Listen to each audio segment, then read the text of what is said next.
Muito bem, obrigado, Xanri. Bom, bom dia para todos de novo.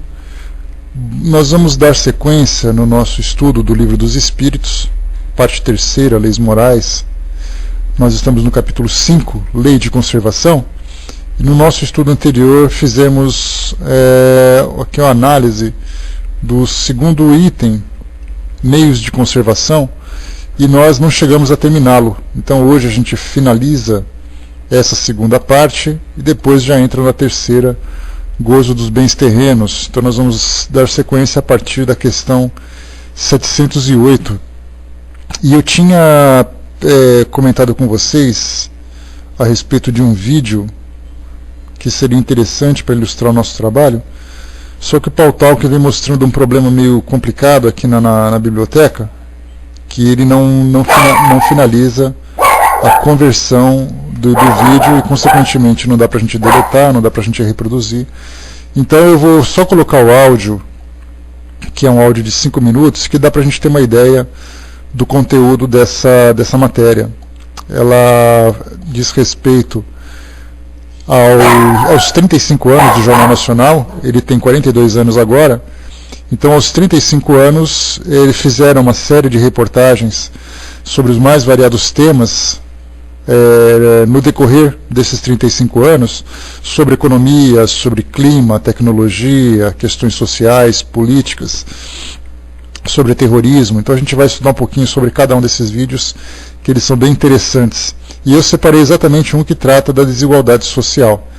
E ele vem ilustrar a questão 707, que nós já estudamos, em que Kardec pergunta os meios de subsistência, porque nós estamos falando dos meios de conservação.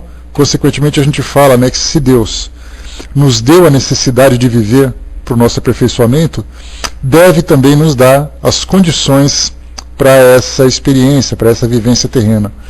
Então falamos um pouquinho sobre o que a terra produz, aquilo que para o homem é necessário, aquilo que para o homem é supérfluo, aquilo que ele entende como bens da terra. E nessa questão 707, Kardec perguntou: os meios de subsistência faltam frequentemente a certos indivíduos, mesmo em meio da abundância que os cerca. A que se deve ligar esse fato? E os espíritos respondem: ao egoísmo dos homens que nem sempre fazem o que devem. Em seguida, e o mais frequentemente, a eles mesmos. Buscai e achareis.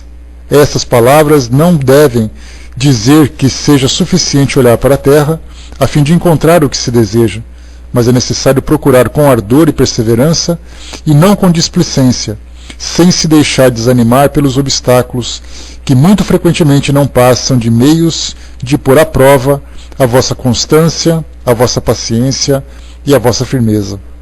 E depois Kardec faz um comentário a esse respeito que trata, como a gente já viu, sobre a evolução da humanidade, da civilização, o desenvolvimento da tecnologia, o desenvolvimento dos valores. Ele faz uma relação interessante sobre a filantropia e a ciência, ou seja, a caridade e o conhecimento, e isso tudo num trabalho em conjunto, provocando ou promovendo uma mudança significativa nas condições existenciais, na nossa condição de vida dos tempos mais antigos comparado com os tempos atuais.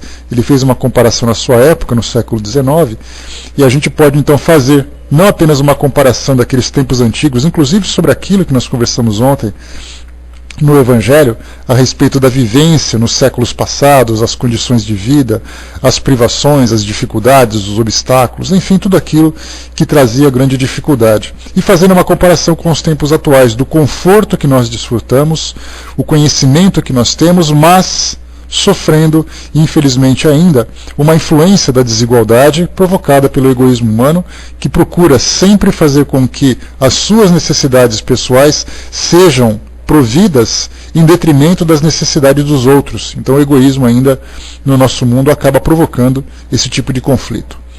Meu som está ok para vocês, pessoal? Me dá um retorno, por gentileza. Todo mundo quietinho na sala, então a gente aguarda só para dar um ok, para saber se está tudo em ordem.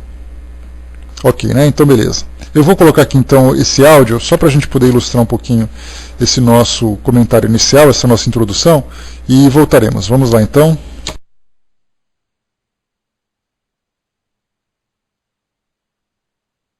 De hoje, na série especial dos 35 anos do Jornal Nacional, é a desigualdade. O repórter Marcelo Canelas traz situações simbólicas da má distribuição de riquezas mundo afora. No caso do Brasil, o resultado de mais de 500 anos de história.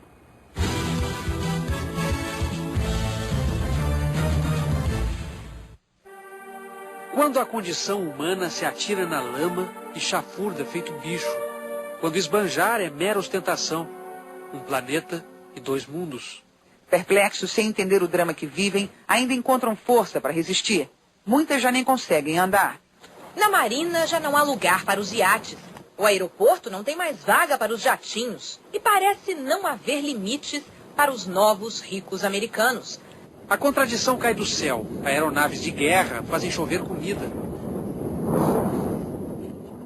Isto leva muita gente a perguntar por que o presidente Reagan quer gastar tantos bilhões de dólares fazendo guerra lá em cima, quando há tanta gente lutando contra a miséria aqui embaixo. Longe de nós, eles vão minguando devagarinho. Mas também temos a nossa África. Com fome mesmo. A doença dele era fome. A gente se sente aqui como se estivesse na Somália, na Etiópia, no Afeganistão.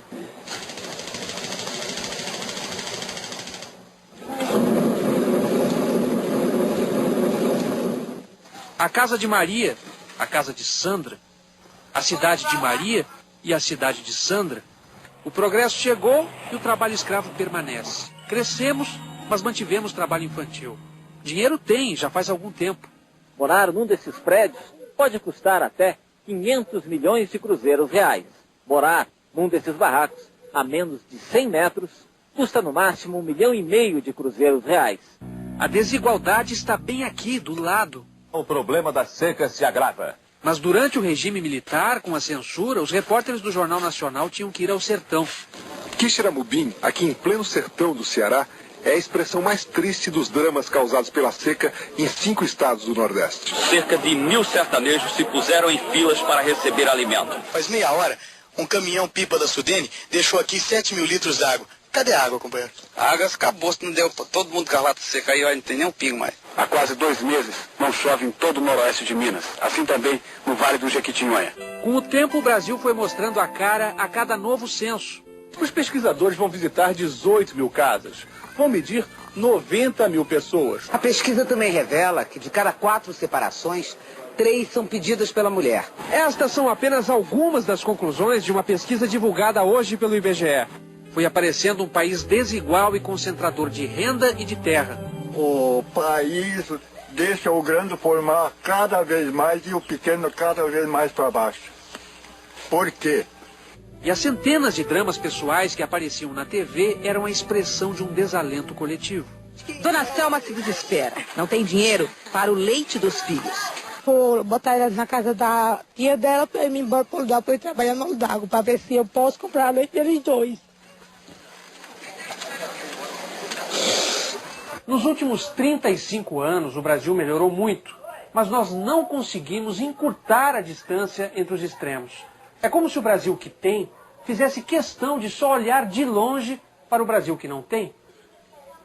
Mas quando chegamos mais perto de nossas contradições, vamos entendendo melhor o que se passa conosco, ainda que isso nos cause dor, ainda que isso nos cause comoção.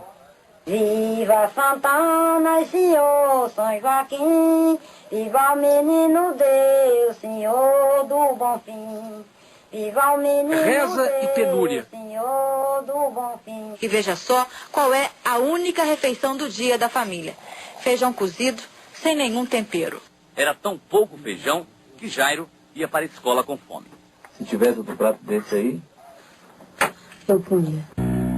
E a inacreditável teimosia para resistir. Esses aí são os caçadores de Itiús. É assim que eles estão conseguindo sobreviver e se alimentarem melhor. O que você vai fazer com esse camaleão aí? Eu vou fritar quando eu chegar em casa e vou comer. Os anjos, todos os anjos. Em 2001, uma série de reportagens sobre a fome. Tem um bocado de casa vazia aqui, né?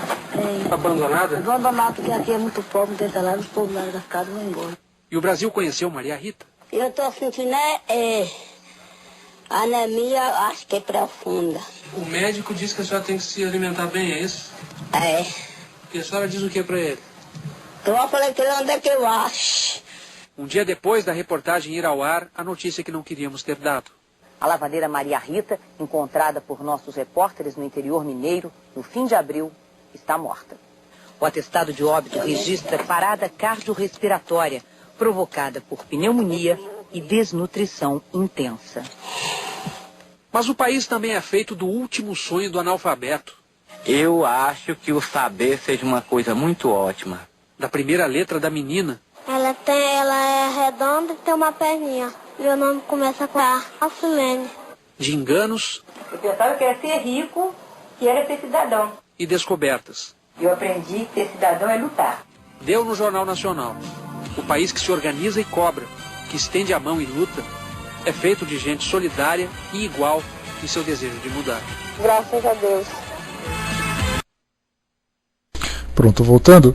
É uma pena que a gente não consiga ver as imagens juntos, mas aqui nesse link que eu postei para vocês agora, tem esse vídeo completo que dá para vocês assistirem, mas a gente percebe que naqueles momentos de reza, ou eles rezavam pela chuva, rezavam por comida, ou rezavam por aqueles que morriam, né? E a gente percebia que a indiferença ou a insensibilidade com que são tomadas essas pessoas diante da morte ou diante da própria família, famílias com 10 filhos, família com 15 filhos, sendo que desses 15 filhos, 2 ou 3 continuam vivos, então os pais praticamente não se apegam aos filhos, consequentemente não geram nenhum tipo de sentimento de afeto por causa dessa situação bastante problemática que acabam vivendo, da sua condição social, da ignorância com que são, que ainda vivem, das dores por que são tomados. Então, tudo isso mostra para nós aquilo que os espíritos respondem para nós, aqui nessa nossa resposta. Deixa eu pegar de novo aqui nessa resposta, quando eles dizem, né, que Kardec, ao perguntar de que forma, né, os meios de subsistência faltam frequentemente a certos indivíduos, mesmo em meio da abundância que os cerca. A que se deve ligar esse fato? Aí eles falam exatamente dessa questão do egoísmo.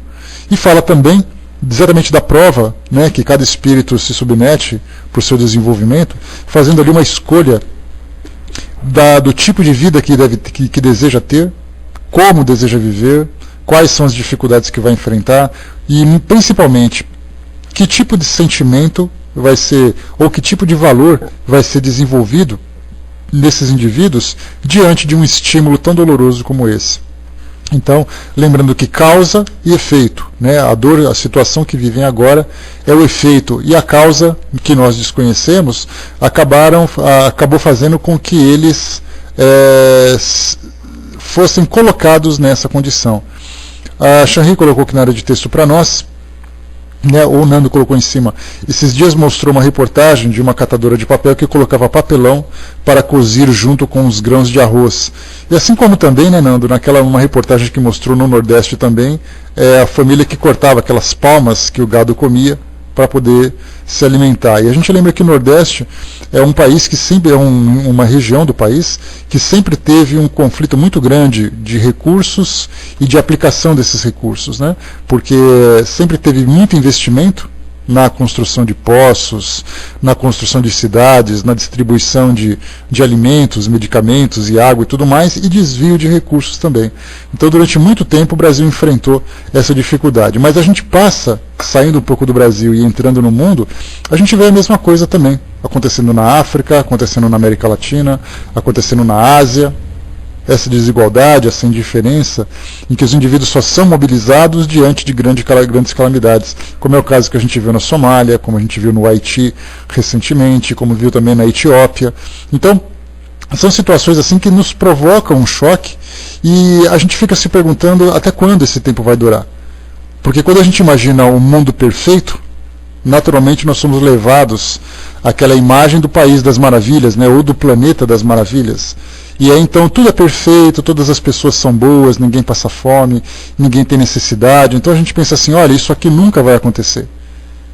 Só que os Espíritos nos dão essa esperança dizendo que isso vai acontecer. Num tempo previsto, depois de determinados esforços investidos, depois de grandes transformações, os mundos mais elevados vão alcançam já essa condição. E a condição esta, a qual também nós somos destinados. A Shanri colocou, por aqui não seremos felizes 100%, porque se conosco tudo bem, né, vendo nosso irmão nessa condição, não tem como. Infelizmente ainda, quando a gente fala, Shanri, sobre a questão da felicidade, como nós já colocamos, ela é muito subjetiva. A felicidade ela tem diversas definições para cada indivíduo. Então a felicidade para um é ele ter um bom salário, ele viver numa boa casa e é ele não ter fome. A felicidade para outro é ganhar um presente mais impressionante ou mais maravilhoso da sua vida.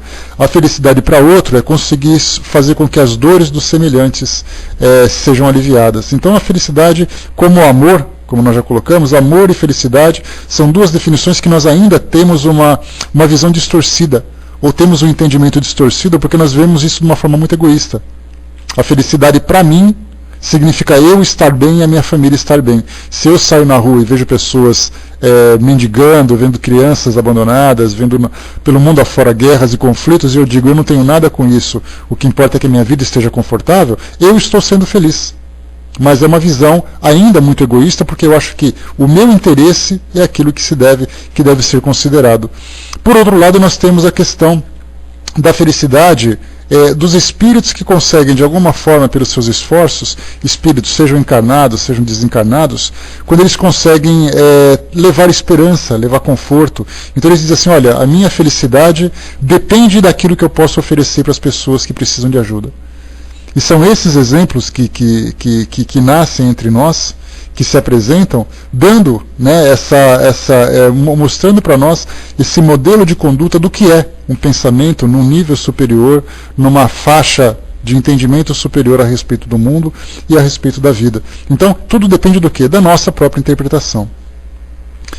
A Miriam colocou, né, e ainda reclamamos que fazer compra no mercado dá trabalho e cansa, né? A gente é sempre tocado, né, Miriam, por aquilo que de alguma forma nos sensibiliza, aquilo que de alguma forma provoca em nós uma reação. E somos muito mais tocados pela dor do que pela alegria. Então, se por acaso fazer essa compra no mercado nos cansa, nos faz analisar a conta do mercado e ficar impressionado com o valor que foi gasto, aquela coisa toda, então é aquilo que nos chama atenção. Então a alegria de ter comida em casa, ela acaba ficando em segundo plano diante do cansaço que a gente tem para poder fazer com que essa comida chegue em casa. Então, infelizmente, nós somos muito mais estimulados por aquilo que é negativo do que é positivo. Daí então essa visão pessimista que as pessoas têm do mundo hoje, quando olha e fala assim, olha, ninguém presta, o mundo está perdido, o mundo não tem esperança, o mundo vai acabar, vai afundar porque ninguém faz nada. E por outro lado nós temos aquela esperança, olha, eu fico feliz de ver pessoas que estão trabalhando, fico feliz que o mundo está melhor do que estava no passado, fico feliz que a ciência está progredindo, que as pessoas estão mais solidárias. É aquele velho provérbio do meio copo de água, né? Te entrego meio copo de água e tem pessoas que dizem o copo só está cheio até o meio, e outros dizem assim, olha, falta pouco para ele ficar cheio. Ou então do pontinho branco da parede, o professor pega um grande quadro branco, pinta no canto, lá em cima no cantinho, uma mancha preta e fala para os alunos, o que vocês estão observando? Todo mundo olha para o ponto preto e diz assim, eu estou vendo aquele ponto preto. E aí os outros que são mais otimistas dizem, eu estou vendo a parede toda branca e só uma pontinha suja. Então é uma questão do quê? De perspectiva e de ponto de vista. Só que para a gente poder fazer essa análise, ela vai depender do quê? Da nossa, dos valores que nós alimentamos, do nosso modo de encarar a vida, do nosso otimismo, do nosso pessimismo. Tudo é uma questão de perspectiva. Todos nós no mesmo mundo, cada um pensando do modo diferente. Quando nós falamos sobre a força do pensamento, sobre aquilo que me estimula a viver a minha vida, a realizar algum tipo de tarefa, se eu não tiver esses valores que vão me motivar a essas ações, eu vou me fechar cada vez mais dentro do meu próprio universo, até mesmo como meio de defesa. Não é um egoísmo consciente, eu vou olhar assim e falar assim, olha, quer saber, eu vou viver minha vida e eu quero que o mundo se exploda. Não é assim. Eu vou dizer assim, olha, infelizmente o mundo está ameaçando o meu conforto, está ameaçando a minha segurança. Então eu vou me proteger dentro do meu espaço. E aí então eu deixo as pessoas que possam me ameaçar de fora. É exatamente o instinto de conservação. quando a gente assiste aqueles filmes apocalípticos ou pós-apocalípticos, como a gente já comentou, quando tem ali uma grande explosão nuclear ou uma grande tragédia, uma grande catástrofe, e de repente uma grande parte do mundo foi destruída, e as pessoas precisam brigar por comida, brigar por segurança, brigar por um lugar para dormir, a gente vê que aquele mundo aparentemente harmônico, que até então existia, de repente se tornou um mundo caótico, onde cada um vivia por si mesmo. Não havia mais fraternidade. E basta a gente ver, né, eu acho que um dos filmes mais clássicos, ou mais claro que mostra isso, é exatamente o Ensaio sobre a Cegueira. E esse filme mostra para nós uma situação em que as pessoas, saindo daquela condição normal ou natural que viviam e entrando numa condição extrema, cada um começa a viver de acordo com a sua sobrevivência. Ensaio sobre a Cegueira. Tá? Aquele que tem aquela epidemia de cegueira e tudo mais, né? Então, quando a gente começa a analisar e percebe assim que chega no momento de grande ameaça em que o ser humano ele é movido muito mais pelo instinto do que pela razão. Isso, do Saramago, né? Baseado no livro de Saramago, né? Então, quando a gente vê que acontece uma situação em que você se sente ameaçado, a nossa razão se desliga, é como se fosse assim um sistema automático em que você tem o controle da situação e de repente entra o piloto automático. E esse piloto automático ele é acionado automaticamente quando nós entramos numa condição de ameaça. E aí, então você para de pensar, você para de raciocinar, você para de utilizar os seus valores e você começa simplesmente a sobreviver. E é isso que faz com que a gente se mova. Ou seja, eu prefiro que eu sobreviva às pessoas do meu afeto do que o mundo. E não é uma decisão racional, uma decisão simplesmente egoísta. O egoísmo vem para nós como meio de sobrevivência. Só que, infelizmente, nós estamos ultrapassando esse meio de sobrevivência, como nós vimos nessa matéria que foi colocada aqui para vocês, que naturalmente as pessoas se tornam indiferentes sem nenhum tipo de ameaça. Eu vivo confortavelmente, no começo mostram os iates, no começo mostram os aviões, as mansões, e essas pessoas não estão absolutamente ameaçadas, pelo contrário. Mas mesmo assim elas se fecham dentro do seu próprio universo. E aí sim denota claramente a ação do egoísmo humano. Então vamos em frente aqui agora. Bom dia, pessoal que chegou. Aqui na próxima questão, na 708, que é dando sequência aqui ao nosso trabalho, filhinha, pode colar para nós, por favor, 708. Não há situações em que os meios de subsistência não dependem absolutamente da vontade do homem e a privação do necessário, até o mais imperioso, é uma consequência das circunstâncias, falando exatamente sobre essa questão dos recursos disponíveis para todas as pessoas, né? Em que eu vivo numa dificuldade, numa grande dificuldade, que não fui eu que gerei. Né? Então ele está perguntando exatamente isso, a consequência das circunstâncias. E os espíritos respondem, é uma prova frequentemente cruel, que o homem deve sofrer, e a qual sabia que seria exposto. Seu mérito está na submissão à vontade de Deus, se a sua inteligência não lhe fornecer algum meio de sair da dificuldade. Se a morte deve atingi-lo, ele deverá submeter-se sem lamentar, pensando que a hora da verdadeira liberdade chegou e que o desespero do momento final pode fazê-lo perder o fruto de sua resignação. Então, o que nós observamos é o seguinte, que quando tem uma situação em que o indivíduo não consegue modificar, como nós vimos aqui essa última entrevista que mostrou com essa senhora nessa reportagem, que ela estava com uma anemia profunda, não tinha de onde tirar comida, não tinha condições e foi levada a óbito. Nesse caso, normalmente, as pessoas são tomadas por uma grande revolta, são tomadas por uma grande dor, um grande sofrimento, que isso vai repercutir no seu desenvolvimento espiritual. Não são raros os depoimentos que chegam para nós, em que os espíritos... deixa eu me lembrar onde que foi que eu li esse depoimento. Deixa eu pensar aqui, puxar na minha memória aqui lá, que já não é mais lá aquelas coisas.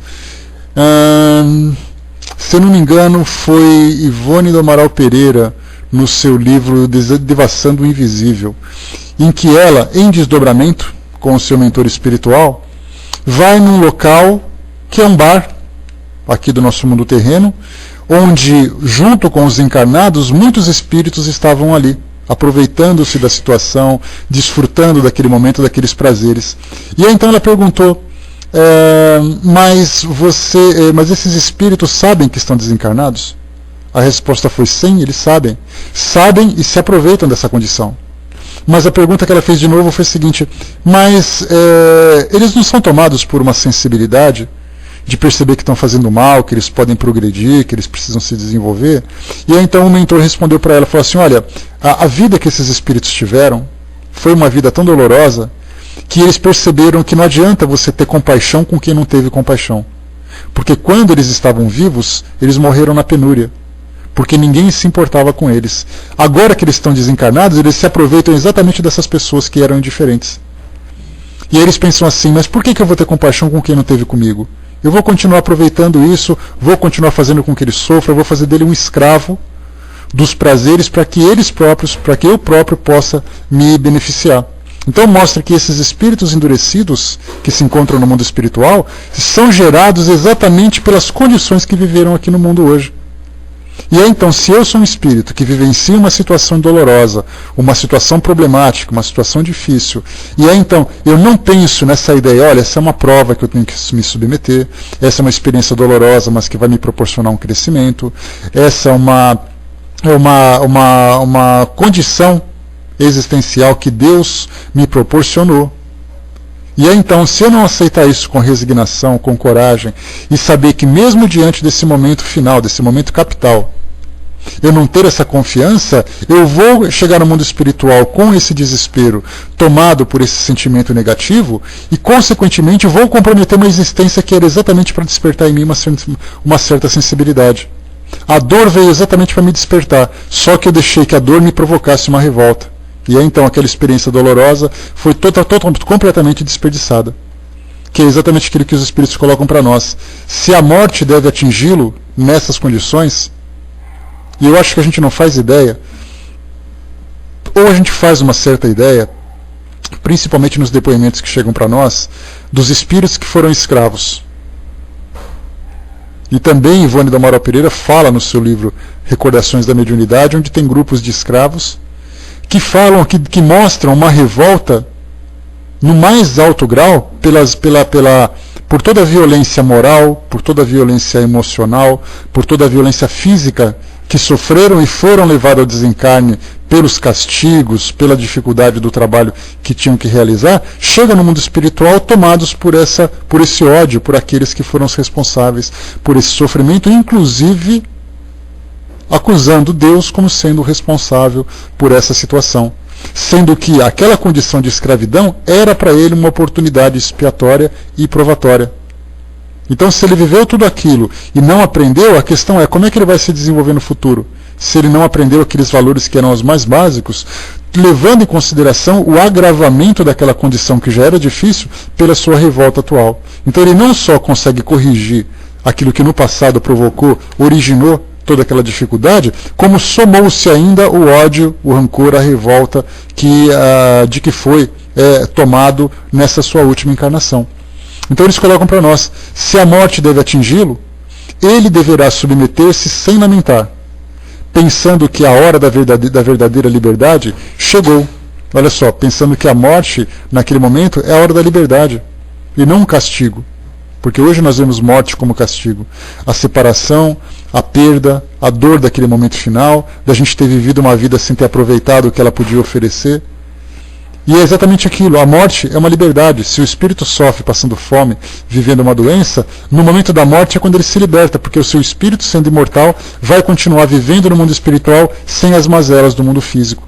Mas a gente não pensa assim ainda. E ele coloca, e o desespero do momento final pode fazê-lo perder o fruto de sua resignação. Pode jogar por água abaixo todo o trabalho de uma vida inteira para que ele se desenvolvesse seus valores, desenvolvesse suas virtudes. A Nina colocou, por isso a importância da instrução e amor. Mas a gente vê também, né, Nina, que no mundo hoje, quando se fala em amor, exatamente por aquilo que nós colocamos, que nós temos uma visão ainda distorcida dessa realidade. Bom dia, pessoal que chegou. Dessa realidade, quando se fala em amor, eu tenho amor por mim, eu tenho amor pela minha família. aquele amor fraternal, que foi exatamente aquilo que Jesus tentou trazer para nós na sua passagem, e continuou perpetuando esse exemplo através dos missionários que vieram até nós, esse amor fraterno, é algo que não se vê ainda. Nós vemos assim trabalhos de caridade, trabalhos assistenciais, que são muito valorosos. Mas se nós pegarmos o mundo todo, com mais de 7 bilhões de pessoas, e começarmos a procurar quais são os órgãos, quais são as instituições que trabalham em benefício daqueles que têm mais necessidade, e fazem isso com amor, a gente vai ver que é uma minoria. As instituições de classe, aquelas que lutam pelos seus próprios interesses, estão espalhadas pelo mundo todo. Enquanto que as instituições assistenciais, se nós tivéssemos instituições de caridade na mesma soma dos sindicatos, por exemplo, a gente teria uma grande revolução no nosso mundo. Porque tem sindicato para tudo. E cada sindicato tentando fazer com que aqueles que são os associados se beneficiem. Mas se você é uma pessoa que está na rua e você não está associada a um sindicato, porque não tem sindicato de mendigos, não tem sindicatos dos desempregados, só tem sindicatos de quem tem o privilégio de estar empregado. Ah, mas eu trabalho numa empresa que me paga muito pouco e eu sou um funcionário de baixo escalão. Fica desempregado que você vai perceber a diferença do que você trabalhar num serviço do mais humilde, ganhando o mínimo que seja, de alguém que não tem emprego nenhum. Então, se a gente tivesse essa mudança, essa visão desse amor fraternal, começando a ser transformado não apenas na comoção, porque muitas vezes a gente tem esse amor fraternal, olha para as pessoas e se comove. A gente olha e diz assim, poxa vida, coitado dele. Eu queria tanto poder fazer alguma coisa, mas a gente não faz. Não faz ou por falta de vontade, ou por falta de condições, ou por falta de oportunidade. Então, se esse amor fraternal se transformasse em ações, seja em ações individuais, seja em ações institucionais, onde nós nos juntamos, vamos fundar uma associação e vamos fazer com que as empresas doem dinheiro, que as pessoas façam doações e tudo mais. E isso faria grande diferença. Mas tem um detalhe também, a gente não tem muita paciência.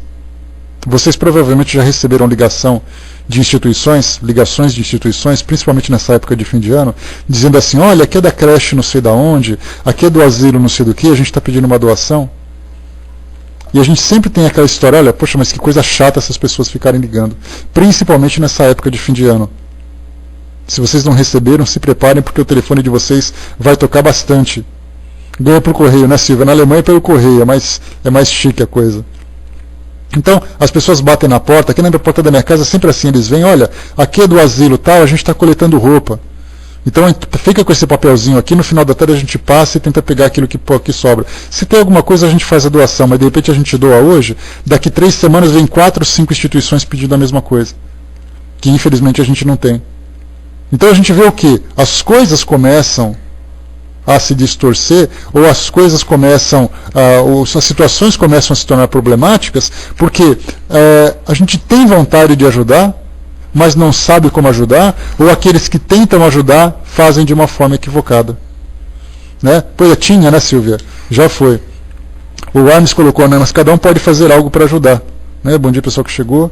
O problema é que muitos querem aparecer na TV por fazer algo. É aquela história, né, Hermes? A caridade, ela tem aquele aspecto, a caridade pelos holofotes. Então a gente fica meio revoltado com isso. Olha, eu não vou ajudar porque ele quer muito mais aparecer. Só que, na verdade, independente da forma como a caridade é praticada, quem recebe a caridade é beneficiado. Ah, eu quero receber uma estrela de ouro pelo meu gesto. Tá bom, toma a tua estrela. Mas o importante é que aquilo que foi feito beneficiou quem passava fome. Porque quem passava fome não quer estrela, quer comida.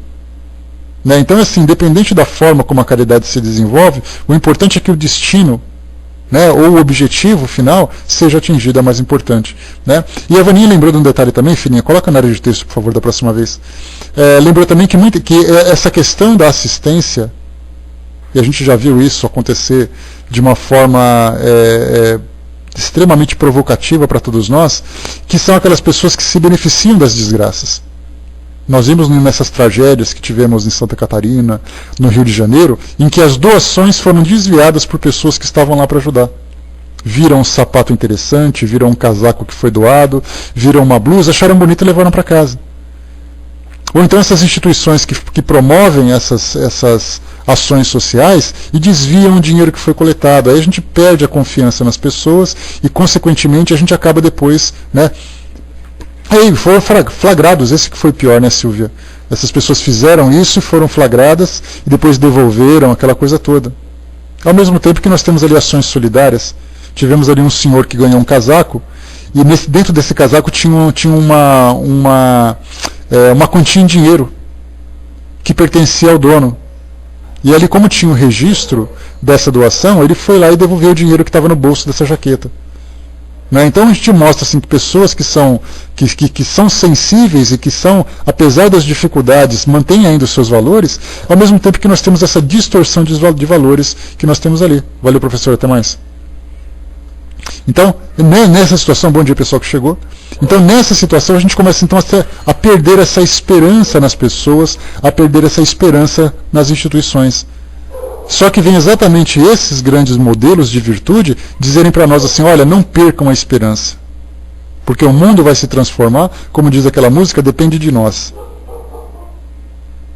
De nós fazermos, foi com o rei, beleza. Então, depende das nossas ações. Não adianta a gente esperar que o nosso mundo hoje vai se transformar porque há um milagre divino que vai tocar o coração das pessoas e todas elas vão se modificar e a comida vai cair do céu e os peixes vão sair pulando da água para que todas as pessoas possam se alimentar. A coisa não funciona assim. A gente não adianta esperar que do céu virão engenheiros e pedreiros para construir uma casa e de repente do nada a gente olha para trás e percebe que as casas estão construídas. São os homens que vão se mobilizar. São os governos, são os indivíduos, são as empresas que vão fazer um trabalho conjunto baseados nesse amor fraternal que nós comentamos para juntar esforços em benefício daqueles que têm pouco. E aí mais uma vez a gente pensa assim, mas isso é você pensar no mundo de faz de conta. Não existe mundo assim e nunca vai existir. Vai existir. Vai existir não apenas pelos nossos esforços, mas principalmente pelas influências que nós receberemos do mundo espiritual e daqueles que reencarnarão aqui no nosso meio, que verão a existência terrena de um modo diferente e nos darão o seu exemplo. A Silvia colocou, na Alemanha que tem lojas onde podemos entregar, eles vendem ou mandam para outros países, né? Então, sempre tem essas instituições de coletas. Naturalmente, que o que é interessante comparar, Silvia, é que na Europa, de um modo geral, a caridade é vista de um modo diferente. Ou seja, exatamente o que você colocou, eles vendem ou mandam para outros países. Aqui no Brasil a gente não manda para outros países, a gente manda para nós mesmos. Então, pelo fato de na Europa não ter essa necessidade básica de sobrevivência, embora haja pobreza, mas por não terem essa necessidade básica de sobrevivência, comparado com o Brasil que tem aqui as suas mazelas, tem a fome, tem a seca, então nós praticamos a caridade entre nós. Talvez isso nos sensibilize de uma forma. Você faz a caridade porque você sofre necessidade, né? Enquanto, claro que sim, enquanto que na Europa, aqueles que se sensibilizam têm que buscar recursos para poder levar para mais longe, para a África, para a América, para a Ásia, né? Então, são situações curiosas e diferentes por causa da geografia e por causa da condição social de cada região do planeta. Mas nem por isso a gente percebe que há essa falta de sensibilidade. Temos aqueles que juntam grupos de missionários, né? Basta a gente lembrar que na Europa, da Europa saíram muitos missionários que foram em direção à África, para trabalhar, para fundar instituições, para ajudar e fazer acontecer. Esses são os grandes exemplos. Mas pelo fato de estarem ali numa condição de vida melhor do que aqueles países que passam por grandes necessidades, vem a caridade de um modo diferente. A Shanri vai falar com a gente então. Você pode subir, Shanri? Libera para você já. Vamos lá, beleza, estou passando.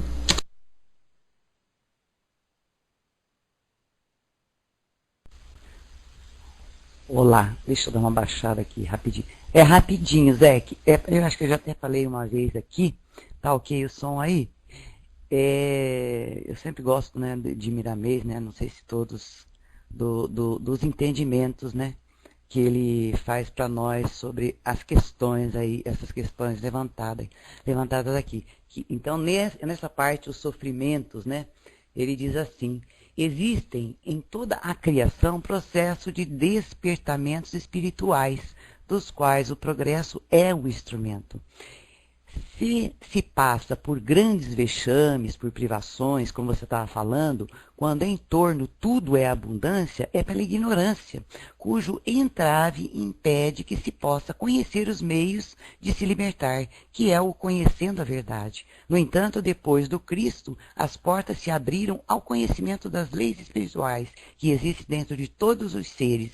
Então falamos em muitas mensagens que o homem deve conhecer a verdade. É certo que deve, mas essa verdade vem ao seu encontro no silêncio que lhe compete chegar. Ele nunca usa a violência. Se os sofrimentos não fossem necessários, não existiriam. Eles são capazes de libertar as criaturas da ignorância. Infelizmente, né, eu diria aqui. Os infortúnios se alojam no seio dos que desconhecem as leis de Deus. Jesus é o ponto alto do saber e do amor. Depois dele, não se pode reclamar ignorância. Mesmo assim, o Senhor, como representante direto de Deus na terra, espera que os homens assimilem seus ensinamentos para depois os chamar à ordem. Então, estamos num período de começo de maturidade e eu sinto isso, né? O Evangelho circula no mundo servindo-se de muitos instrumentos para ser conhecido e depois de conhecido, vivido. Ainda existem muitos fariseus espalhados por toda a terra, contestando conceitos e querendo destruir a luz, porque ela os incomoda. Existem também muitos escribas espalhados por todas as nações, escrevendo e interpretando a seu modo as coisas santas, porque a verdade está mudando pela sua feição mais pura. E eles desejam que nada mude. A eles nós dizemos que ninguém engana a Deus, e os que estiveram com a verdade é que ficarão de pé. É fácil reconhecer os contraditores da luz. São aqueles que somente veem o defeito nos outros, é aquilo que você citou da parede branca e do pintinha preta, nos outros e se esquecem dos seus, aqueles que nunca fazem nada em benefício comum. A caridade para eles é interpretada como alimento para quem não deseja se esforçar. São mestres na escola do desculpismo. E para os trabalhadores do Cristo operante, Lucas lembra no capítulo 12, versículo 35, as palavras de Jesus insuflando-nos novo ânimo no sentido de não esquecermos a caridade. Cingidos estejam os vossos corpos e acesas as vossas candeias. Não é preciso explicações para o entendimento. O cristão deve estar preparado para todas as investidas dos mesmos fariseus que se multiplicaram no mundo e dos escribas que se espalham por toda a terra. É preciso ter resignação em todos os caminhos, espinhosos, e prosseguir amando e trabalhando em favor do bem de todas as criaturas. Chegamos à época do despertar das luzes, mesmo que a humanidade, ou parte dela, se enverede pelas coisas transitórias. Deus não muda seu programa, nem Jesus o seu roteiro, delineado há milhões de séculos. Ele sabe o que faz. Os homens, em seu despertamento, é que não sabem o que fazer. As sementes que estão semeando marcam os frutos que deverão colher. Então, vamos lembrar dessa frase luminar do Evangelho segundo o Espiritismo. Fora da caridade não há salvação. Apegando-nos a essa caridade em todas as direções do entendimento, passaremos a conhecer a nós mesmos e a entender o programa de Deus que Cristo encontra executando no mundo para salvar os homens. Obrigado, Zeke. Eu vivo lendo Miramês, né? E como a gente diz sempre aqui, quando nós queremos compartilhar, é porque nós é que estamos precisando ouvir, né? Então, realmente, é uma questão, essa questão é de cada um de nós, da conscientização de cada um de nós. E eu tenho, assim, uma opinião particular minha, né? E que todo mundo, nós temos o hábito de ficar culpando os governos, enfim, os governantes, mas aqui eu particularmente, né, você pode até dizer que se eu estou errado e pode me corrigir, Zeke, nesse meu raciocínio. Eu sou da seguinte opinião, eu tenho até pena dos governantes, entre aspas, né, claro, mas o dever e a responsabilidade é de cada um de nós, é da sociedade, é de cada um de nós que fazemos parte dela para que essas mudanças comecem a acontecer como, graças a Deus, já estão. E nós, com o conhecimento da doutrina, muito mais nos temos o entendimento. Então, nós temos mesmo que despertar. Zeke, brigadão, é que eu não resisto, né? Eu adoro, assim, eu também particularmente adoro os entendimentos de Miramês, que são muito coerentes, sensatos e com muito amor. Obrigada, gente. Beijo grande.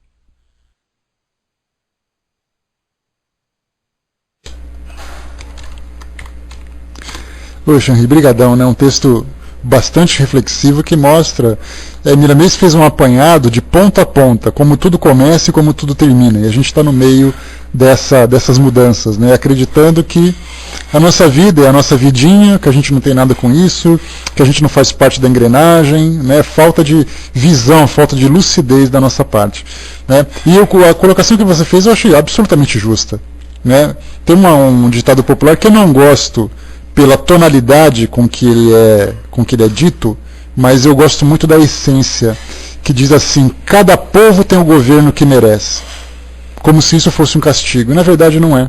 Quando você disse que lamenta muito pelos governantes, a gente lembra que antes de ser um governante, ele era uma pessoa comum. Ele era um pai, uma mãe, uma tia, um estudante, um trabalhador, que conseguiu alcançar uma condição de concorrer àquela posição, para tentar fazer com que alguma coisa se modifique na condição de vida das pessoas que estarão sob o seu governo. Só que o detalhe, o que a gente acaba sempre esquecendo, é que somos nós que colocamos aquelas pessoas lá. E quando eles chegam lá, eles levam os mesmos valores que eles alimentavam durante as suas vidas. Aquela, assim, a minha revolta que eu tinha por causa de uma posição política, essa mesma revolta também acaba depois tocando àquele que vai se candidatar no futuro.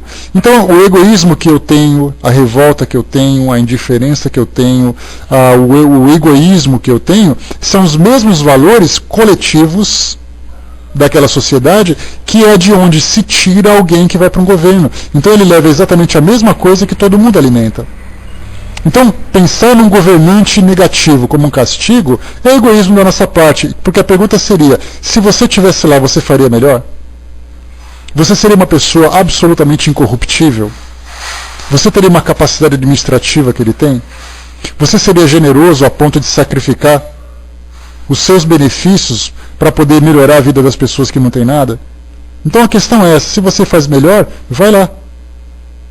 E provavelmente a gente deve fazer aquilo que ele fez ou pior. Sim, é só colocar lá. Eu sempre coloco assim: você quer destruir uma pessoa, dê para ela poder, fama, conhecimento e beleza. Você destrói uma pessoa. O advogado colocou, né, mas você não acredita que o sistema pode modificar o ímpeto que se tinha antes de entrar para o governo, forçando você a mudar seu modo de visão? Se nós tivermos o caráter fraco, sim. Porque todo mundo sobe com o ideal. A gente lembra assim aquela história, né? Quando você está na faculdade, fazendo ali o seu curso, né, planejando o seu futuro, alimentando os seus sonhos, você que está naquela formatura, quando você joga aquele canudo para o alto, que você comemora com a sua beca, faz o seu baile, você está ali a pessoa mais otimista da face da Terra. Porque você acaba dizendo assim: agora eu vou conquistar o mundo, como se fosse o Leonardo DiCaprio na ponta do Titanic, né? Eu sou o rei do mundo. E de repente você começa a entrar no meio do mercado e começa a entrar para uma realidade diferente daquela que você alimentava e começa a desanimar, começa a lutar com as leis da selva, começa a se adaptar para sobreviver. E cadê aquele otimismo que você tinha antes? A mesma coisa acontece para aqueles que concorrem para uma eleição. Eu colocaria isso para a maioria daqueles que entram. Claro que tem aqueles que entram simplesmente para poder fazer a sua farra, e nós temos aí vários nomes para isso. Vamos brincar de ser político, mas temos muitos políticos que se candidatam com muita seriedade. E ele está assim, cheio de idealismo. Não, na propaganda política, acreditem, ele fala com sinceridade. Porque nós vamos modificar, vamos dar saúde, segurança, vamos dar mais trabalho, moradia. Essas propostas são legítimas. Mas no momento em que ele entra no sistema, se o seu caráter não é forte o suficiente para sustentar os seus princípios, ele acaba se deixando levar, percebendo que não é tão fácil fazer as coisas, então ele deixa de lutar. Então ele tenta não se sujar, mas ele não consegue cumprir aquilo que ele prometeu. Bezerra de Menezes foi um político. Foi deputado federal, se eu não me engano.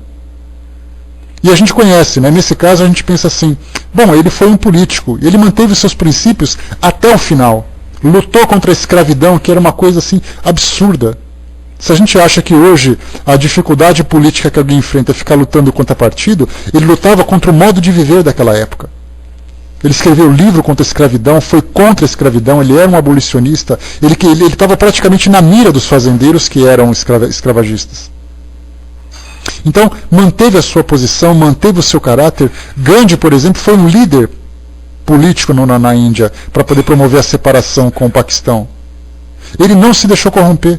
Então a gente pensa assim, quantos políticos são fortes o suficiente para se colocarem numa cruz dizendo, se eu não conseguir fazer aquilo que eu prometi, me coloque na cruz e me crucifique. A gente pega a nossa malinha e sai fora. Sai correndo rapidinho. Então, na verdade, o sistema, pelo fato de ser um sistema viciado, um sistema egoísta, onde as tendências são sempre de privilégios de classe, se você entra no meio desse, se você não tem caráter suficiente para poder ir contra tudo isso, de denunciar quem está errado, de você mostrar o contrário, de você superar as ameaças, de você ser corajoso, se você não tiver força para isso, você se deixa levar. Então é mais fácil você simplesmente abrir mão. Né? Pois é, o Armando colocou, e hoje os estudantes lutam para fumar maconha tranquilamente. E se esquecem que são eles, né? Esquecem eles que o que mata e rouba na USP, né, está ligado ao tráfico, exatamente. Hoje eu comentei de manhã isso, Armando, vi na televisão aquela bagunça toda da ação da polícia, né, aqui no Brasil, aqui em São Paulo, a gente está com um problema sério, né, que na Universidade de São Paulo, a maior instituição de educação do país, tivemos ali um conflito entre estudantes e policiais militares pelo fato de terem apreendido drogas com alguns estudantes, e aí então teve uma revolta de invasão da reitoria e tudo mais, e hoje pela manhã a polícia de choque está ali presente para poder tirar esses alunos de lá. E eu percebo interessante que os alunos estão se revoltando contra a polícia militar. Quer dizer, eles querem essa liberdade para fazer e acontecer dentro de uma instituição daquela natureza, ou seja, as coisas ficaram de ponta cabeça. De cabeça para baixo, quer dizer, tudo estranho, quer dizer, o sistema quer te corrigir, você quer continuar vicioso, isso, aquilo, tudo. Então, na verdade, a gente pensa o seguinte, que é a ideia do nosso mundo hoje, que é uma ideia egoísta e viciosa, que precisa se modificar. Só que essa ideia só vai se modificar quando as pessoas modificarem suas próprias ideias. Né? Armando colocou, o pior é a reedificação dos mesmos, né? Não tem sentido algum, se dizem estudantes de filosofia e letra. Pois é, filosofia e história, eu fico pensando, mas você está filosofando o que exatamente nesse sentido, né? Então, o que a gente vê é exatamente esses valores distorcidos do mundo que dificultam cada vez mais essa promoção da vida, essa reivindicação, tá? O pior é a reivindicação dos mesmos, né? Quer dizer, eles querem uma liberdade que vai contra todos os princípios que a sociedade tenta modificar. Né? Esse que é o grande problema. Então vamos em frente, pessoal, só para a gente poder continuar aqui. Tá, advogado, não sei se eu respondi a sua pergunta. Tá, bom dia, pessoal que chegou. A Vânia colocou, né, se a polícia não está lá dentro dando proteção, as pessoas são assaltadas e mortas. E todos reclamam, né? Aí colocam a polícia para dar proteção, e aqueles que desejam usar drogas sossegados se sentem incomodados, né? É uma coisa meio maluca. Né? Então aqui, 709, aqueles, olha só que interessante essa questão, porque diz respeito exatamente a esse tema que a gente está abordando agora. Aqueles em situações críticas, aqueles que em situações críticas se viram obrigados a sacrificar os semelhantes para matar a fome, cometeram com isso algum crime? Se houve crime, ele é atenuado pela necessidade de viver que o instinto de conservação lhes dá? Ou seja, se eu tiver que assaltar uma fazenda, tiver que assaltar um supermercado, tiver que assaltar uma casa, e nesse assalto alguém morrer porque eu estou passando fome, isso se justifica? Essa foi a pergunta que Kardec fez. Os espíritos respondem claramente, já respondi em dizer que há mais mérito em sofrer todas as provas da vida com abnegação e coragem. Há homicídio e crime de lesa natureza que devem ser duplamente punidos. A gente pode colocar várias situações. Um pai de família está na feira, aí ele pega e rouba uma fruta e leva para casa correndo porque seu filho está passando fome. E aí então, no meio dessa correria toda, alguém morre. E a pergunta é, se justifica aquela atitude que ele teve? Naturalmente a gente vai dizer não, porque não pode, porque ele deveria sofrer. A gente diz isso porque não vive a situação que ele vive. Então, do nosso ponto de vista, que a gente tem a nossa geladeira cheia, que a gente tem as nossas prateleiras bem alimentadas com aquilo que a gente precisa, a gente vai dar nossa posição moral dentro daquela nossa necessidade, dentro daquele nosso ponto de vista, dentro da nossa perspectiva. Mas se a gente vive numa situação dolorosa, que foi exatamente aquilo que eu coloquei para vocês do filme O Ensaio sobre a Cegueira, que mostra pessoas que tinham vidas tranquilas, vidas bem sustentadas, de repente se viram numa situação de desespero que elas modificaram completamente os valores que elas alimentavam até então. Então, quando a coisa aperta, aquilo que eu falei, o nosso piloto automático entra em ação. E esse piloto automático é o nosso instinto. E no instinto, quando nós somos movidos pelo instinto, a gente não sabe como agir. Prevaleceu o instinto, exatamente, Patrícia. Então, a gente pergunta, mas tudo bem, quando você se vê numa situação em que você tem o livre-arbítrio, você agride ou você não agride? Aí, se você optar pela agressão, porque foi uma opção, não foi uma questão de sobrevivência, eu precisei agredir aquela pessoa para sobreviver. Na verdade é assim, olha, vamos planejar um assalto àquele supermercado. Então já estamos ali fazendo a coisa elaborada, antecipadamente, raciocinando em cima daquele planejamento, etc. e tal. Isso tudo já coloca para nós, tá, você está fazendo isso para sobreviver. Mas diante dessa situação, o que vale mais? Você provocar essa infração ou você sofrer a agressão da situação? Mais ou menos aquela pergunta que se faz, você prefere matar ou prefere morrer? Alguns vão dizer, a gente não julga, porque cada um avalia de acordo com as circunstâncias. Olha, se eu tiver que apertar o gatilho para matar alguém, porque esse alguém pode me matar, o que eu faria? Todo mundo diz assim, olha, eu vou sobreviver, vou tentar me proteger. Numa situação de fome, você mataria também? Olha, se você não matar, você não come. Se você não matar, o seu filhinho não vai comer. Como é que a gente vai colocar? Então, vai com Deus, André. Então, são situações que a gente percebe que, digamos assim, são peças que a vida nos prega, que são situações que nos levam a grandes conflitos íntimos, que a gente não sabe como agir. De repente a gente fala assim, olha, eu vou agir dessa forma, mas eu vou assumir as consequências, porque é um desespero. Eu preciso fazer isso. E a gente pensa assim, tá bom, vamos pensar Chico Xavier passando fome. Você dá uma arma na mão dele, ele vai assaltar alguém para comer? Naturalmente não, porque a gente conhece o seu temperamento, conhece a sua natureza. A gente pega o Jesus Cristo passando fome na Palestina, ele assaltaria uma casa para comer? Ou ele definharia suportando a sua prova até o final? Só que nós não somos nem Chico Xavier, nem Madre Teresa, nem Jesus Cristo. Então a gente vê que nos nossos valores ainda nos levam à sobrevivência por todos os meios. Os fins justificam os meios, como já dizia Maquiavel. Os fins é a nossa sobrevivência, os meios, cada um de acordo com a sua possibilidade da sua condição. Mas o que os Espíritos colocam para nós é que a partir do momento em que a gente infringe essa lei natural, nós cometemos um crime. E esse crime, ele é punível pelas expiações futuras que virão. Então nós precisaríamos ter uma força sobre-humana para resistir a esse estímulo que a vida nos dá. Então a gente vê como é difícil. É muito complicado a gente dizer assim, olha, o que fulano fez foi errado, foi certo. Se a gente não está naquela condição de desespero, onde o nosso instinto toma conta, e o nosso instinto ele vai sendo domado naturalmente com o passar do tempo. A gente vai controlando melhor as nossas atitudes, a gente vai disciplinando as nossas ações, como são esses exemplos que a gente colocou. Chicos, Teresas, Jesuses, Gandhis, eles conseguiram dominar os seus instintos que numa situação de extrema, uma situação extrema, eles não reagiram. Gandhi, por exemplo, vocês se lembram? Naquela passeata que ele fazia, de uma política de não violência, mas lutando pela libertação do seu país, ele se viu diante de uma tropa de choque que deram um soco no rosto dele. E aí todo mundo olhava para ele dizendo assim, mas você não vai reagir? Ele falou, não, deu uma flor para o soldado. E se no nosso caso alguém reage? Ou a gente chora e sai correndo, ou a gente vai para cima do soldado de novo. Será que a gente ficaria impassível diante daquele soldado, olha só, doando amor, mesmo levando uma agressão como aquela? Quando Jesus foi agredido pelos soldados romanos, simplesmente perguntou: por que você me bate? O que eu fiz para você? Se é o nosso caso, a gente cai chorando e fala: pelo amor de Deus, não faz isso, não sei o quê. Les Miserables, né, que é o filme Os Miseráveis, fala mais ou menos isso. Para quem não assistiu, assista.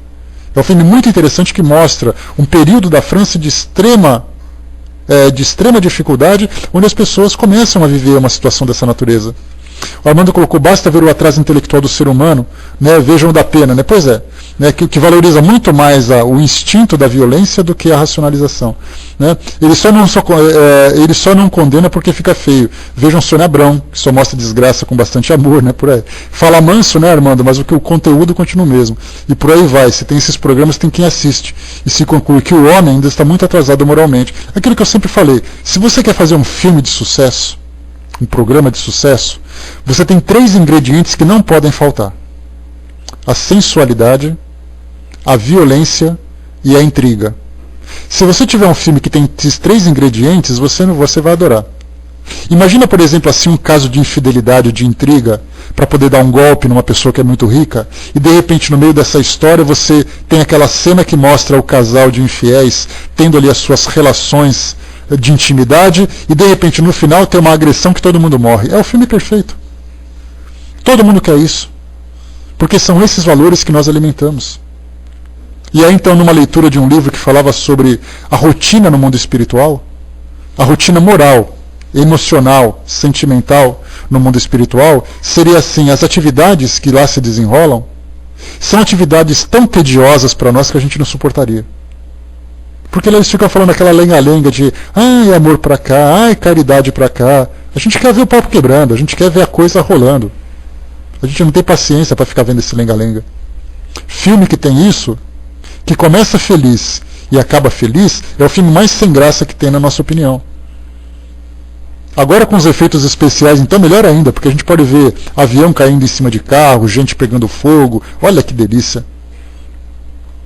Eu me lembro na época em que o Ayrton Senna desencarnou, em que vários especialistas... Isso é filme de mulherzinha. Exatamente, Matador. Filme de mulherzinha. É filme de marica. Fica vendo essa coisa de nhenhenhen pra cá e nhenhenhen pra lá. Tem que ver coisa de homem, tem que ver o pau quebrando.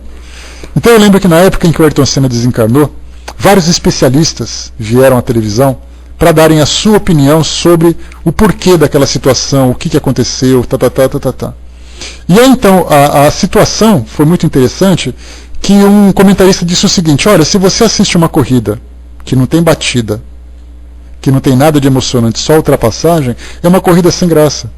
Se você tem uma corrida onde todo mundo bate, se alguém morre, então melhor ainda, a audiência da corrida sobe. Porque você sabe que ali a desgraça vai acontecer sempre, e a gente quer isso. Uma partida de futebol que começa com um golzinho aqui e um golzinho ali, é uma partida chata. Agora, aquela partida aqui no meio, começa aquele quebra-quebra de jogador, a torcida invade, começa a dar paulada para todo mundo para de fazer o que está fazendo para ver aquela cena. Então é isso, são esses valores que nós ainda alimentamos, e esse é o resultado, e isso leva como consequência a situação do nosso mundo hoje. Daí então perceber que cada vez que a gente conheça, a partir do momento em que a gente conhece a lei natural, as leis mais elevadas que o mundo espiritual nos traz, e a gente conscientemente viola essas leis, a gente comete um crime que deve ser punido pela nossa própria consciência. Aqueles crimes que são cometidos instintivamente também têm ali a sua punição. Tem a sua punição. Só que essa punição acaba tendo o atenuante da ignorância. A quem muito foi dado, muito será cobrado. Questão 710. Nos mundos onde a organização é mais apurada, né, Eduardo, é muito difícil falar para você assim de uma forma muito rápida, muito simples, isso que você está perguntando, mas eu vou te indicar aqui um site que tem vídeos interessantes de mais ou menos 15, 20 minutos cada um, que tratam dos vários aspectos dessas leis espirituais, dessas leis naturais, que vai te dar uma visão bem interessante da doutrina espírita. Tá? Porque falar para você agora seria muito complicado, porque precisaria de estudos e textos para poder facilitar para você. Tá? espiridige.net/vídeos. Quem não conhece ainda, meus amigos, indico para vocês, tá? www.espiridige.net/vídeos. Está aqui, ó.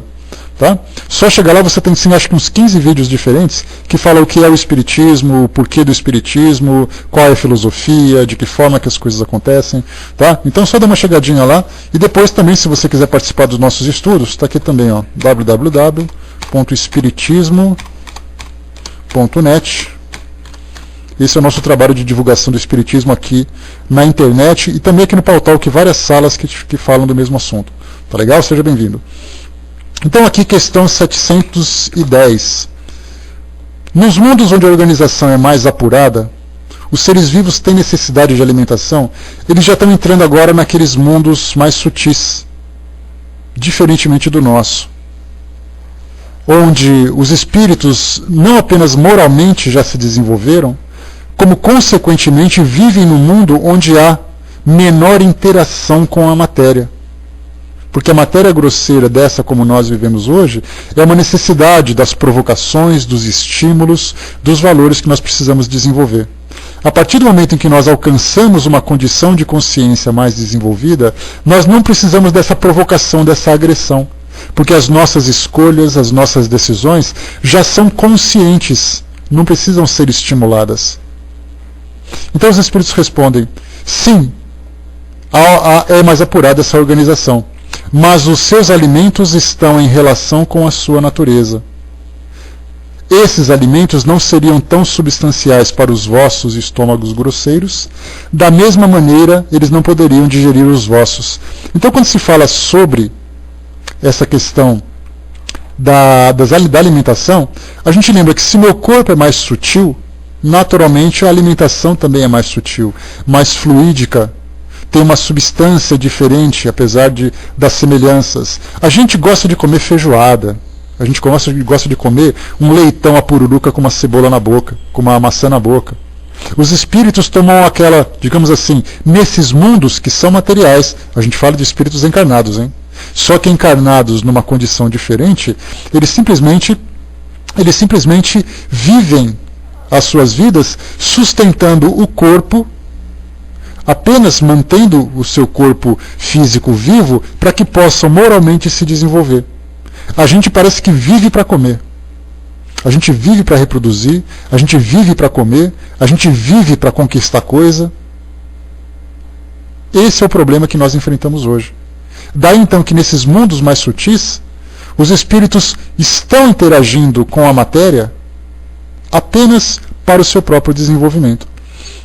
A Shanri colocou para nós, existe em todos os mundos a necessidade, cada mundo com a sua alimentação, tudo de acordo com a sua evolução. E não apenas a alimentação, a gente pode perceber que em mundos mais sutis, mundos menos materializados, o próprio clima, o próprio relevo, são diferentes, as doenças vão se modificando, porque os corpos não sofrem as modificações da matéria como nós vivemos aqui hoje.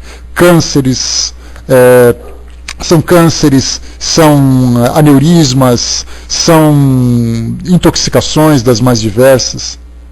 Tudo isso sofrendo. Imaginem só para a gente fazer uma comparação para finalizar o nosso estudo de hoje, imaginem com a nossa qualidade de pensamento, que a gente sabe que o pensamento que a gente gera provoca tumores, provoca aquilo que eu falei, aneurismas, intoxicações. Tem pessoas que desenvolvem cânceres pelo fato de passarem uma vida angustiada. Tem pessoas que infartam, né, Rei? Tem pessoas que têm aneurisma pelo fato de viverem estressados. Então, nessa condição de pensamento, o nosso corpo sofre essa agressividade. Imaginem se o nosso corpo físico fosse mais sutil e mais vulnerável aos nossos pensamentos. A gente destruiria o nosso corpo de uma hora para outra. Nós simplesmente implodiríamos os nossos corpos físicos simplesmente com o nosso pensamento. Se nessa grosseria toda a gente provoca essas doenças, num corpo sutil seria uma desgraça. Seria mais ou menos, fazendo uma comparação bastante simples, se nós incorporássemos agora um corpo de um bebê. Um bebezinho de 1 mês de vida. E nós tivéssemos, com o nosso tipo de pensar, com o nosso modo de pensar, com a qualidade da energia que nós produzimos, num corpo de uma criança. Rapidamente esse corpo seria destruído, porque ela não tem constituição orgânica bem desenvolvida, não tem anticorpos, não tem resistência. Daí então nós simplesmente destruiríamos. Daí então que como nós vamos evoluindo, como nós vamos nos desenvolvendo, certamente também a gente vai modificando essa interação. Né? Deixa eu ver aqui rapidamente, o Armando colocou também aqui na área de texto, só de sugestão, né? O Nando colocou lá em cima, né, o terceiro livro das leis morais que nós estamos estudando do livro dos Espíritos, e também lembrando do livro Céu e Inferno, né, o Código Penal da Vida Futura, que é bem interessante, que vale a pena também estudar. Né? Deixa eu ver aqui. Então, nesse caso, a gente percebe que o que a gente vive hoje, essa agressividade do mundo, é exatamente para poder conter. Nós estamos aqui dentro de um escafandro, daquelas roupas de mergulho muito pesadas, exatamente para que a gente possa viver num mundo agressivo como esse. E da mesma forma também para a gente poder ter resistência para poder viver aqui. Porque daquilo que nós desejamos, daquilo que nós alimentamos intimamente, somente um corpo grosseiro como esse seria capaz. E eles colocam para nós aqui, somente a título de curiosidade, que se nós nos alimentássemos daquilo que eles se alimentam, nós não nos sustentaríamos, porque o nosso corpo físico precisa de substâncias mais sólidas. Ao mesmo tempo que eles não suportariam se alimentar desse tipo de substância que a gente utiliza aqui hoje. Tem uma passagem, só a título de curiosidade, independente do conteúdo, independente da história, eu acho que tem uma passagem que foi interessante. O livro A Vida em Marte, escrita pelo espírito... Qual é o nome dele, meu Deus do céu? Fala pra mim aí, gente. É um espírito que é espiritualista, que não é espírita. Me fugiu o nome dele agora. Coloca aí, Braz, você que lembra. Hamed, não é Hamed. Ramatiz, obrigado, Matador. Ramatiz, ele escreveu esse livro Vida em Marte. Ele traz uma descrição completa do tipo de vida daqueles habitantes. E ele diz assim que lá, mais uma vez a título de curiosidade, isso não é doutrina, ele diz que lá, moralmente, eles estão 500 anos mais evoluídos do que nós. Seria como se nós encontrássemos hoje Pedro Álvares Cabral e nós estivéssemos aqui no século XXI. O tipo de vida que ele tem, os valores e as ambições comparado com as nossas. 500 anos de diferença. E tecnologicamente, 1000 anos de evolução. Seria como se nós encontrássemos hoje os cavaleiros das cruzadas e nós falássemos para eles dos computadores, das telecomunicações, dos ônibus espaciais, da engenharia genética. Então é curioso. E tem uma parte que ele diz assim: vós que se alimentam ainda dos cadáveres dos seus irmãos inferiores. Ou seja, da alimentação carnívora que nós temos.